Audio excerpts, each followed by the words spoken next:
Hola a todos, bienvenidos de nuevo. Esta noche tenemos una nueva colección de historias perturbadoras de 4chan. Algunas de estas historias me dejaron completamente desconcertado.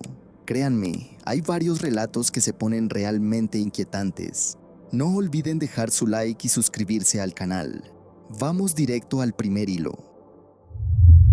En junio de 2018, yo trabajaba cobrando deudas por cuenta de una agencia pequeña con oficina en Warren, a las afueras de Detroit. No era nada glamoroso. Manejaba una Ford Taurus del 2004 con la pintura del capó despegándose por el sol y me pasaba los días yendo puerta por puerta con una carpeta de plástico y un chaleco que decía Servicios Financieros en letras chicas para no llamar la atención. El calor ese mes fue insoportable. Detroit en junio huele a asfalto derretido y a hierba seca de los lotes baldíos, y hay cuadras enteras donde de 10 casas ocupan 3. Uno aprende a leerlas rápido. La casa con las cortinas cerradas y el pasto crecido, esa a veces te abre. La casa con el auto tapado con lona, esa nunca. El expediente que me tocó ese martes era rutinario. Un tipo, 48 años, debía poco más de $9,000 por un préstamo personal que había dejado de pagar en febrero. La dirección estaba en un barrio al este, cerca de Gratiot, casas de madera pintada, patios chicos con cerca de alambre. Estacioné a media cuadra por costumbre. Uno no quiere que el auto quede identificado desde la ventana. Toqué el timbre. No sonó, así que golpeé con los nudillos. Adentro había una televisión prendida abajo, se oía un noticiero. Después pasos lentos por un piso de madera. Abrió una mujer, 50 y algo, pelo castaño ya con canas, recogido con una hebilla de las baratas. Tenía puesto un delantal gastado y las manos mojadas, como si viniera del fregadero. «Buenas tardes, señora», le dije. «Estoy buscando a René. ¿Está en la casa?» Ella se quedó mirándome un segundo, sin sorpresa, sin miedo, solo cansancio. «René murió hace 3 meses», dijo. «En marzo. Se fue rápido». Yo bajé la carpeta. Se me subió la vergüenza al cuello. «Discúlpeme, señora. No tenía idea. Le pido perdón por la molestia. No se preocupe. No es la primera vez que pasan a buscarlo. Los bancos tardan en enterarse». Lo dijo sin rencor, casi con lástima hacia mí. Le entregué mi tarjeta por si necesitaba mandarle papeles al empleador y le dije que iba a marcar el expediente. Ella asintió, cerró la puerta despacio y yo me volví al auto sintiéndome miserable como siempre me sentía cuando pasaba esto. En este trabajo pasa. La base de datos va con 6 meses de retraso y uno termina golpeando puertas para pedir plata a gente que ya enterró a alguien. Volví a la oficina, escribí en el sistema, deudor fallecido, verificado con familiar en la dirección, y cerré la orden. 2 días después, jueves por la tarde, el jefe me pasó una nueva orden de trabajo. Antes de mirarla, ya le estaba diciendo que sí. Cuando la abrí en la pantalla, me quedé quieto. Mismo nombre, René. Mismo número de expediente base, misma deuda, ahora con 2 días más de intereses. Pero la dirección era otra. Un barrio del oeste, casi contra Dearborn, del otro lado de la ciudad, como 20 kilómetros del primero. Fui a hablar con mi jefe, un tipo grandote que se llamaba Pete y que llevaba 20 años en esto. Ya lo cerré el martes, le dije. El tipo murió en marzo. Hablé con la esposa. Pete miró la pantalla, hizo clic, sacudió la cabeza. Aquí figura como vivo. El sistema no tomó tu cierre, o alguien lo reabrió. Anda, verifica la dirección nueva, y si sigue igual, la cerramos formal con un supervisor. Me pareció raro, pero no lo suficiente. Cosas peores había visto. Tomé la carpeta nueva y salí. Manejar de un lado al otro de Detroit en hora pico es como una hora larga. Me acuerdo de que puse la radio en una estación de música vieja, de que paré a cargar gasolina en una BP donde el surtidor 3 estaba fuera de servicio y de que llegué al segundo barrio pasadas las 5 con el sol pegándome en la nuca por la ventana del conductor. La casa era distinta, de ladrillo, no de madera, techo más nuevo, un lote más grande con un árbol al frente. No había auto en la entrada. Toqué, se oyó una tele adentro, un noticiero. Pasos. Abrió la misma mujer. No es que se pareciera, era ella, la misma hebilla, el mismo delantal, las manos mojadas otra vez, el mismo pelo castaño con canas. Me miró con esa misma cara de cansancio, sin sorpresa, como si me estuviera esperando. Yo abrí la boca y no supe qué decir. Miré la dirección en la carpeta, miré el número de la puerta, miré la calle. Todo cuadraba. Estaba en el oeste, no en el este. Estoy buscando a René, dije, y me oí la voz medio ronca. René murió hace 3 meses, dijo ella. En marzo. Se fue rápido, palabra por palabra, la misma entonación, el mismo silencio corto antes de en marzo, la misma pausa después. Se me heló algo en el estómago. Traté de no cambiar la cara. Señora, disculpe, ¿usted no vive en Graciot? Ella parpadeó. No, señor, yo vivo aquí, hace 14 años. ¿Y no tiene familia en el este de la ciudad? No, señor. Somos nosotros dos nomás. Éramos. Se le quebró un poco la voz al corregirse, igual que la primera vez. Yo no me acordaba si el martes también se había corregido, pero ahora que lo pensaba, sí, también. Le pedí perdón. Le dije lo mismo que le había dicho a la otra, o a ella. Ya no sabía. Le dejé una tarjeta. Ella la agarró con la mano mojada, y la tarjeta se manchó en la esquina. Cerró la puerta. Me quedé parado un rato en el porche. Se oía un ventilador zumbando adentro. En la calle un chico pasó en bicicleta con un perro corriendo al lado. Todo normal. Todo demasiado normal. Me metí al auto y en vez de volver a la oficina, agarré la I-94 y manejé de vuelta al primer barrio. Se me había ocurrido algo estúpido y no me lo iba a poder sacar de encima si no lo hacía. Llegué a Gratiot ya oscureciendo. Encontré la cuadra, la casa de madera pintada, el pasto chico, la cerca de alambre. El número era el mismo que había apuntado el martes. No me lo estaba inventando. Toqué. Abrió un hombre. Negro, mediana edad, en camiseta, con una toalla en el hombro. Buenas noches, señor. Disculpe la molestia. Estoy buscando a la señora que vivía aquí. Estuve el martes. El hombre me miró raro. ¿El martes? Yo vivo aquí con mi esposa y mis hijas hace 9 años, socio. Nadie tocó esa puerta el martes. Una señora, 50 y algo, delantal, pelo castaño, me dijo que su esposo René había muerto en marzo.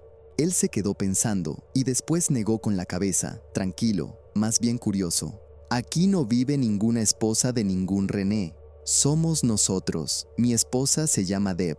Mis hijas están adentro haciendo tarea. Se equivocó de casa, jefe. Yo miré el número otra vez. La calle otra vez. Todo cuadraba con lo del martes. Le pedí disculpas y me fui. En el auto me quedé sentado con las manos en el volante y sin arrancar. Me puse a repasar el martes en la cabeza. La mujer, el delantal, las manos mojadas, la puerta, la tele, el noticiero. Me acordaba de todo, hasta del sonido del piso de madera cuando ella caminó a la puerta. Ese hombre me acababa de decir que en esa casa nadie había abierto una puerta el martes. Al día siguiente por la mañana entré a la oficina temprano.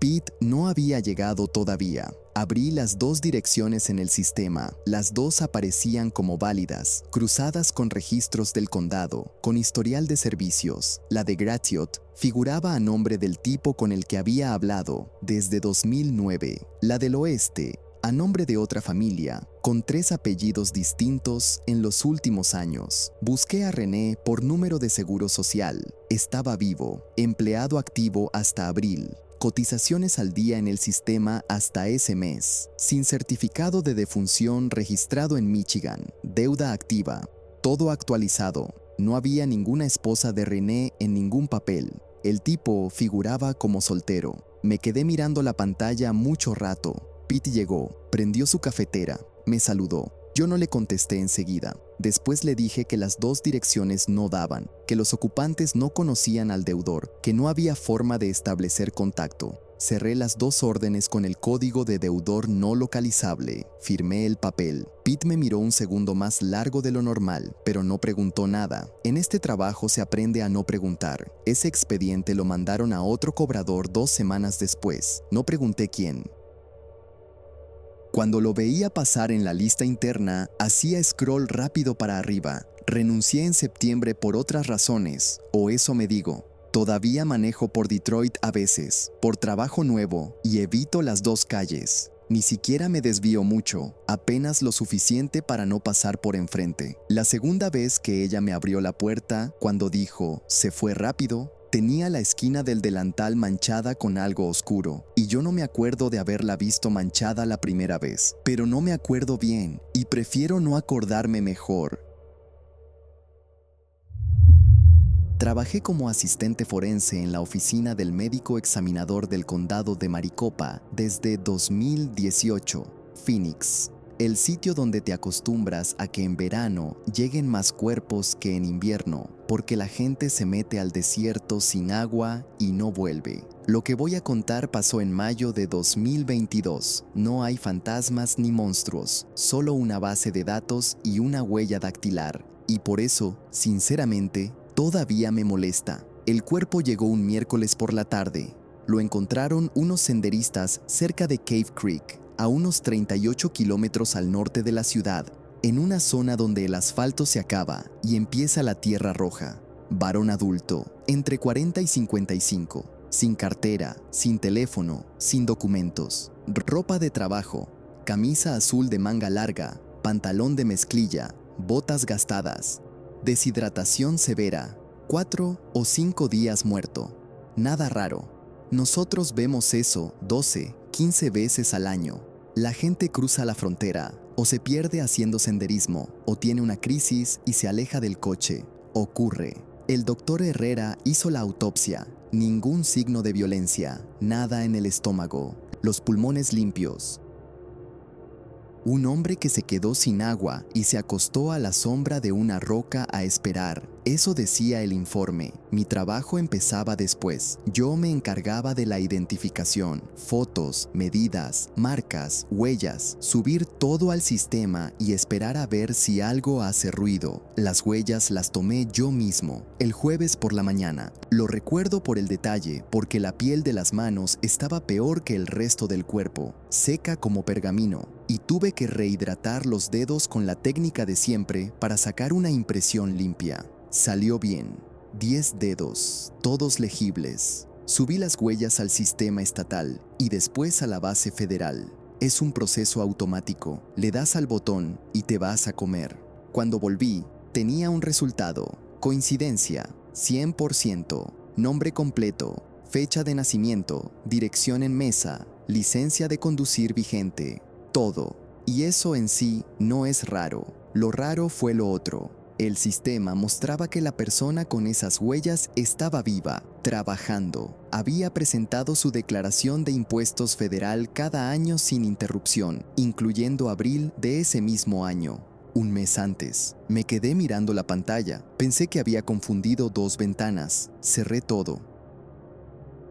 Volví a subir las huellas. Mismo resultado. Llamé a la oficina del alguacil del condado para confirmar que no había ninguna denuncia de desaparición con ese nombre. No la había. Aquí es donde una persona normal cierra la puerta y se va a casa. Yo no. Le dije a Herrera que tenía una identificación pero con un problema y le enseñé la pantalla. Al principio se rió, como pensando que era una broma. Después se puso serio y me pidió que lo repitiera en otra terminal. Lo repetí. Mismo resultado. El viernes fuimos hasta Mesa. La dirección era una casa pequeña, de una planta, con jardín de gravilla y un limonero al lado del buzón. Herrera se quedó en el coche y me dijo que preguntara con calma, como si estuviera confirmando datos administrativos. Nada de mencionar un cuerpo, nada de asustar a nadie. Abrió una mujer, 50 y pico, delgada, pelo recogido. Le dije que estábamos verificando información de un trámite estatal relacionado con su marido y le pregunté si él estaba en casa. Me dijo que sí, que estaba en el patio cambiando una manguera. Salió a los 2 minutos. Camisa azul de manga larga, pantalón de mezclilla, botas gastadas. Aclaro esto porque parece un detalle de novela, pero es cierto y no significa nada. En Phoenix, todos los hombres de esa edad que trabajan con las manos visten igual. Es el uniforme del calor. Le pregunté por su nombre, su fecha de nacimiento, su número de licencia. Me lo dio todo sin dudar. Coincidía con lo que tenía el sistema. Era él. Estaba de pie delante de mí, respirando, un poco molesto por la interrupción, con una llave inglesa en la mano.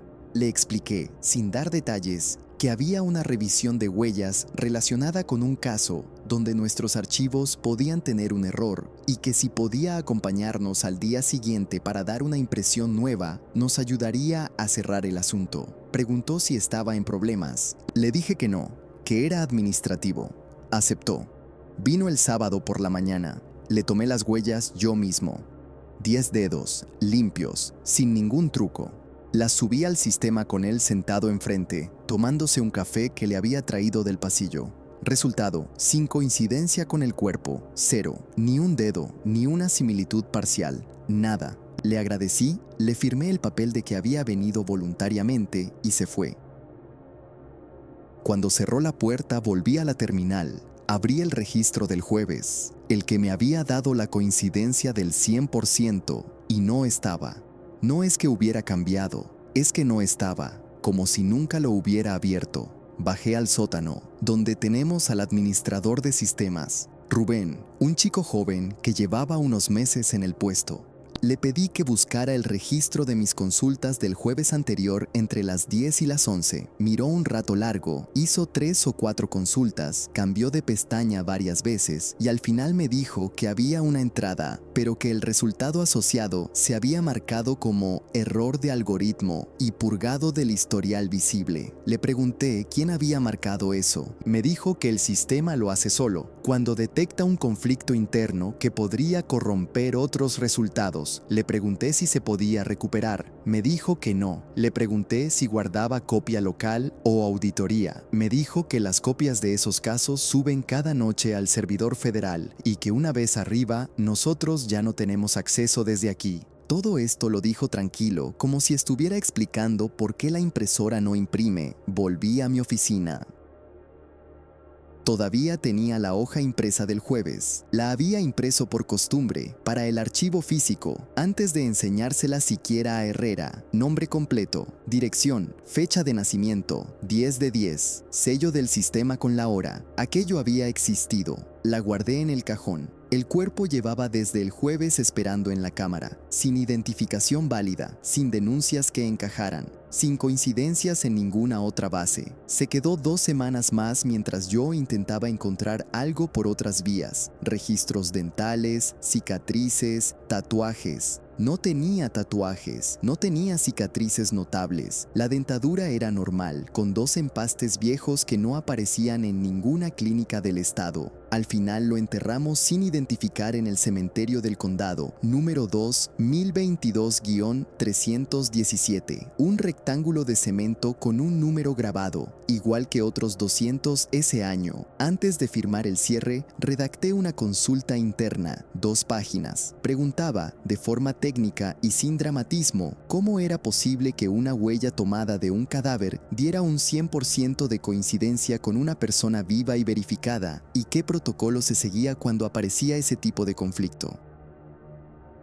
Adjunté la copia impresa del jueves. La mandé por el canal oficial a la dirección del departamento. Pasaron 3 semanas. Nada. Pregunté. Me dijeron que la consulta se había reenviado al Buró Federal por el tipo de contenido, que en cuanto tuvieran algo me llamarían. No me llamaron. Volví a preguntar en septiembre. Me dijeron que el expediente estaba en revisión externa. Pedí un número de referencia. Me dieron uno. Lo busqué en el sistema de seguimiento. No devolvía nada. En diciembre me quitaron de la lista de correo interno donde se discutían casos abiertos. Me dijeron que era una reorganización. Sigo trabajando ahí. Nadie me ha regañado. Nadie me ha dicho que deje de preguntar. Nadie me ha amenazado. El asunto simplemente dejó de existir, del mismo modo en que dejó de existir la coincidencia en la pantalla aquella mañana. Al hombre de mesa lo veo a veces cuando paso por su calle. Sigue vivo, sigue cambiando mangueras. La última vez que revisé, había presentado su declaración de este año también, y en el cementerio del condado, en la parcela 2022-317, sigue enterrado alguien con sus huellas. Aquello pasó en agosto de 2019, en el condado de Maricopa, un verano de esos en los que a las 11 de la noche el asfalto todavía quema si te agachas a tocarlo. Yo llevaba 3 años en la ambulancia, turno de noche, 12 horas, y mi compañero al volante era Rubén, un tipo tranquilo, ex bombero, con la costumbre de masticar chicle de canela para no dormirse en las rectas largas de la 347. Aquel verano habíamos hecho de todo: deshidrataciones de gente que se perdía por el desierto, vuelcos, 2 partos en el Arsén. Yo pensaba que ya no me sorprendía nada. Aquella llamada entró alrededor de las 2:20 de la madrugada. Un hombre, voz muy serena, decía que su mujer se había desmayado en el salón. La operadora nos pasó los datos: casa unifamiliar en una urbanización nueva al sur de la ciudad, de esas que huelen todavía a estuco fresco y a pintura, con jardines de grava y una palmera enana por vivienda. Rubén miró el navegador y dijo algo así como: esa zona la están terminando ahora.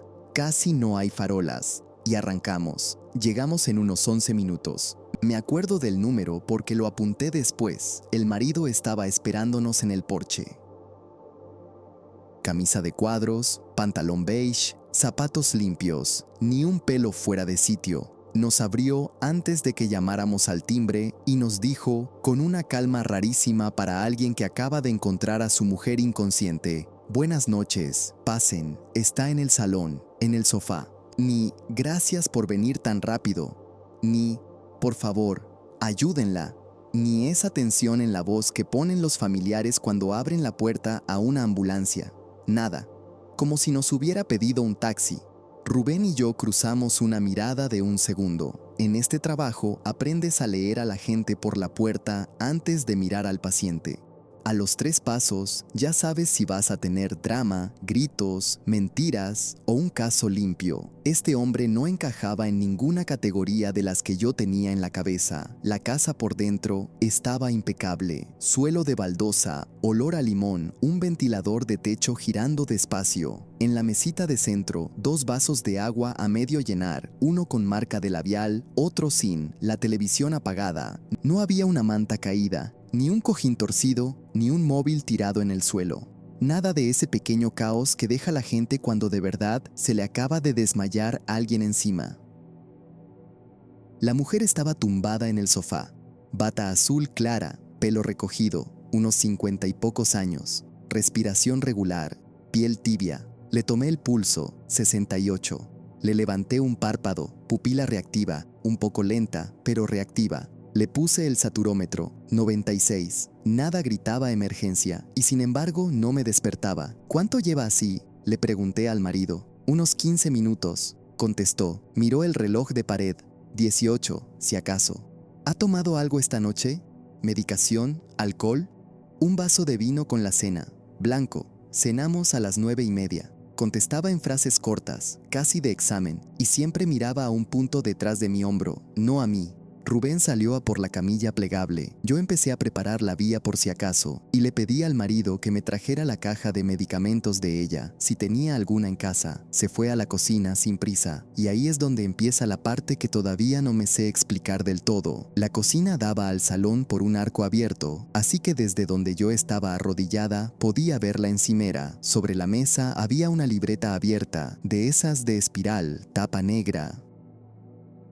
Él pasó al lado sin tocarla, sacó una cajita de un armario y volvió. Me dio la caja, losartán, 50 miligramos, nada raro, tensión. Mientras se agachaba al lado del sofá para hablarle a su mujer por el nombre, Marisol, la llamó, Marisol, Marisol, muy bajito, muy monótono, sin sacudirla. Yo me levanté con la excusa de lavarme las manos. Le dije que iba al fregadero de la cocina y me acerqué a la libreta. No la abrí, estaba abierta ya, página derecha, arriba, la fecha de ese mismo día.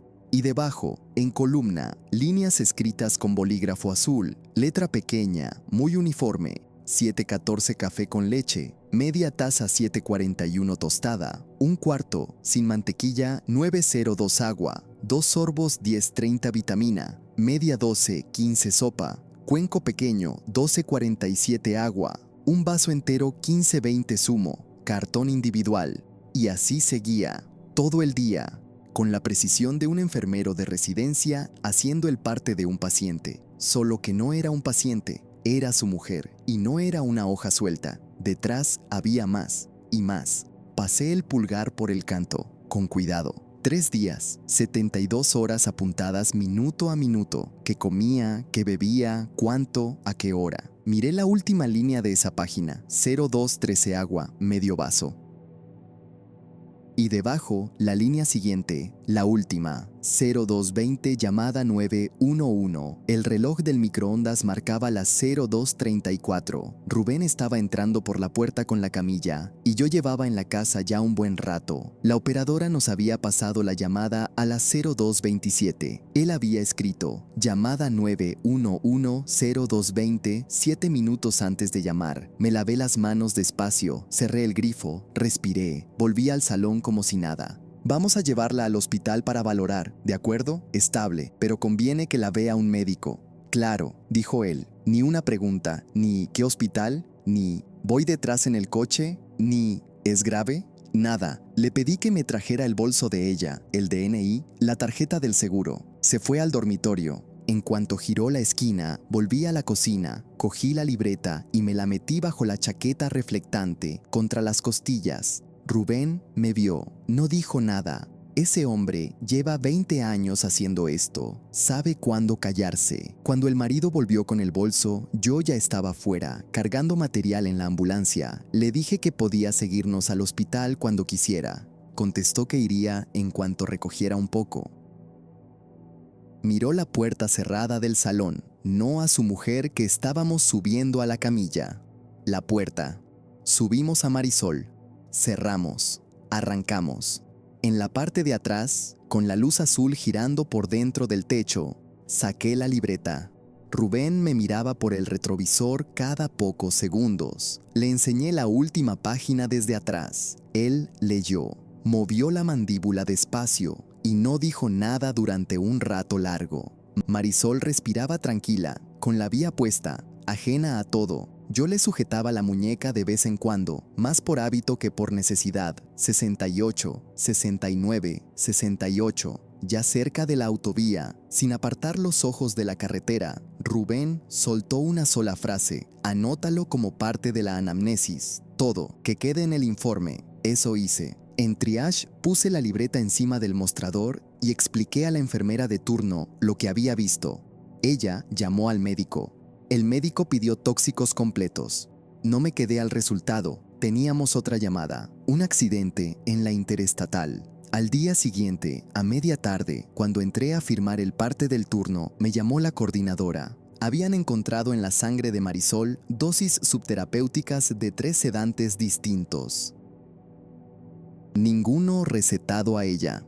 Ninguno en cantidad suficiente para causar el desmayo por sí solo. Los 3 juntos, en ese cuerpo, con ese peso, sí. A él lo detuvieron esa misma tarde en la casa. La policía me lo contó después, porque tuve que declarar. En el interrogatorio, cuando le enseñaron la libreta, no la negó. Dijo que llevaba años apuntando lo que ella comía, que era para cuidarla, que estaba vigilando su salud, que él sabía que le sentaba mal y que no. Le preguntaron por qué había apuntado la llamada al 911 antes de hacerla y contestó, según el informe, que sabía a qué hora la iba a hacer, así que la anotó en el mismo orden que lo demás. No dio ninguna explicación de los sedantes, solo dijo que a ella a veces le costaba dormir. Marisol se recuperó del todo en un par de días. Firmó el alta voluntaria antes de tiempo. No quiso hablar con la trabajadora social del hospital. Un mes después, en un juicio preliminar, retiró la denuncia. Volvió a la casa. Yo hice otras 1000 llamadas ese año. Sobredosis, tiroteos, partos en el coche, ancianos que se caen del váter. De casi todas me acuerdo por la sangre, o por el ruido, o por la cara de los familiares. De aquella me acuerdo por lo limpio que estaba el suelo. Gracias por dedicarme un poco de tu tiempo. Ahora dime en los comentarios cuál historia fue tu favorita de este video. Y recuerda que hay muchas más historias esperándote en el canal. Nos vemos en el siguiente.